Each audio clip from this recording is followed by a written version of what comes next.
मेरा नाम काजल है। मेरी एक 14 साल की लड़की है रिया। मैंने अकेले ही उसे पाल कर बड़ा किया है। रिया और मेरी एक छोटी सी दुनिया है, लेकिन हमारी जिंदगी में ऐसी कई बातें नहीं है जो मैंने रिया से छिपाई है। रिया अपना स्कूल जाती है और मैं अपना छोटा सा पार्लर चलाती हूँ।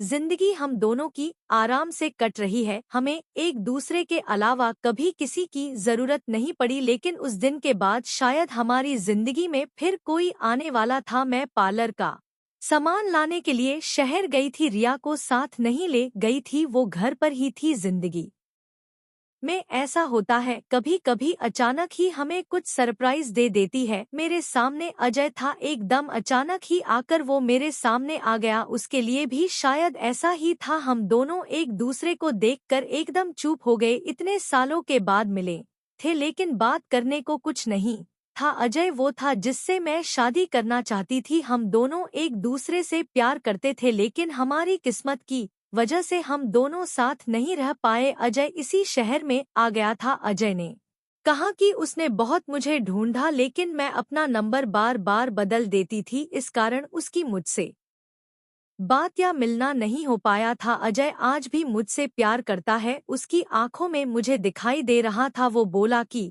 वो आज भी मुझसे शादी करना चाहता है, मेरी बच्ची को भी अपना लेना चाहता है, लेकिन मैंने उसे कुछ भी जवाब नहीं दिया। मैं जाने लगी तो उसने मुझसे बहुत बोला कि मैं अपना नंबर उसे दे दूं, और मैं इस बात के लिए उसे मना नहीं कर पाई। मेरे जीवन में इस तरह वापस आएगा इस बात का मुझे पता नहीं था। बस फिर हम लोगों का मिलना शुरू हो गया। इस तरह से मिलते और बातें करते वो मेरे घर भी आने लगा। मैंने सोचा था कि उसे घर नहीं लाऊं, क्योंकि घर में रिया है। मैं नहीं चाहती थी कि रिया उसे देखे। उसने कई बार मुझसे कहा कि वो हमारी जिंदगी का हिस्सा बनना चाहता है, लेकिन रिया के लिए हर बार मैं उसे मना करती रही। फिर एक दिन वो हुआ जिसका मुझे डर था। अजय और मैं हमारे घर पर थे। मैं भूल गई थी कि रिया उस दिन हाफ टाइम में ही घर आने वाली है। अजय और मैं अपनी पुरानी बातों में खोए थे। मैं उसके कंधे पर सर रखी हुई थी, उसने मेरा हाथ पकड़ा हुआ था। हमें इस तरह से कमरे में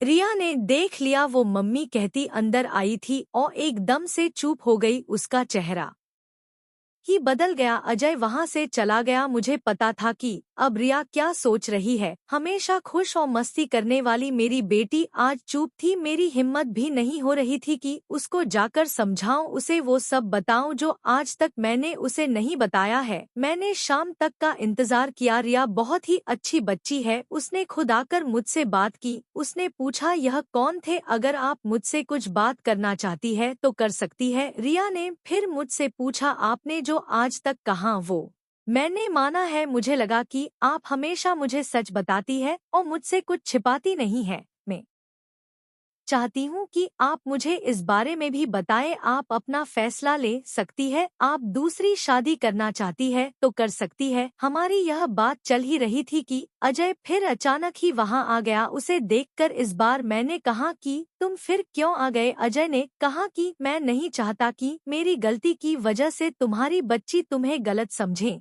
इसलिए आज मुझे मत रोको। आज एकदम सही समय है कि रिया सब कुछ जान ले। मैंने मना किया, कहा कि नहीं, लेकिन रिया के कानों तक सच यह शब्द जा चुका था। मुझे पता था कि अब वो सच सुने बिना नहीं रह सकेगी। रिया ने कहा बताओ आप क्या बोलना चाहते हैं, और फिर अजय ने रिया को सच बता ही दिया। रिया मेरी बेटी नहीं है, है मेरे भाई की बेटी है। एक दुर्घटना में मेरे भाई और भाभी चल बसे, तब जया सिर्फ 9 महीने की थी। हमारे माँ बाप पहले ही चल बसे थे और वो दोनों भी मेरी सारी जमीन बेचकर उसे वहाँ से लेकर मैं यहाँ दूसरे शहर आ गई। अजय ने कहा यह तुम्हारी बुआ है, हम दोनों की शादी होने वाली थी सिर्फ तुम्हारे लिए कि तुम्हारा प्यार बांटने, कोई और नहीं आ जाए। इसने मुझसे शादी नहीं की। मैंने बहुत समझाया, लेकिन इसे तुम्हारे अलावा और कुछ दिखाई ही नहीं दे रहा था। बहुत सालों बाद मिले तो हम एक दूसरे से बात करें बिना नहीं रह पाए। मैं इसे आज भी कह रहा हूँ। लेकिन अभी भी यह मना करती है। रिया सुनकर मेरी तरफ देखती है और पूछती है, यह क्या बोल रहे हैं, कहो कि यह झूठ बोल रहे हैं। मेरी आंखों से आंसू निकलने लगे। मैंने कहा कि बेटी, भले ही तू मेरी जान है, लेकिन तूने मेरी कोख से जन्म नहीं लिया। मैं चाहती थी कि तुझे यह बात बता दूं, लेकिन इस तरह से आज बताना पड़ेगा। मैंने सोचा नहीं। हाँ, रिया यह सुनकर मेरी तरफ दौड़कर आई, मुझसे लिपट गई, रोते हुए बोल लगी, क्या बोलूं बुआ माँ या भगवान। मैंने कहा, तू मेरी बेटी है और मैं तेरी माँ, बस यही सच है और यही रहेगा। और अब शादी की होंगी तो तेरी, वो भी बड़ी धूमधाम से, जब तू चाहेगी। मेरे फैसले को अजय ने भी माना। आखिर मैं अकेली नहीं थी जो बिना शादी उम्र निकाल रही थी, उसने भी ऐसा ही किया था। रिया ने फिर कई बार कहा कि आप लोग शादी कर लो, लेकिन मैंने कहा, अब तूने हमें मान लिया और जान लिया, बस हमारी तपस्या सफल, और कुछ हमें नहीं चाहिए। तो दोस्तों, यह रही कहानी। आप लोगों को कैसी लगी? अगर जरा भी अच्छी लगी हो तो चैनल को सब्सक्राइब करिए और वीडियो को शेयर करिए। फिर मिलेंगे किसी वीडियो में, तब तक के लिए जय हिंद।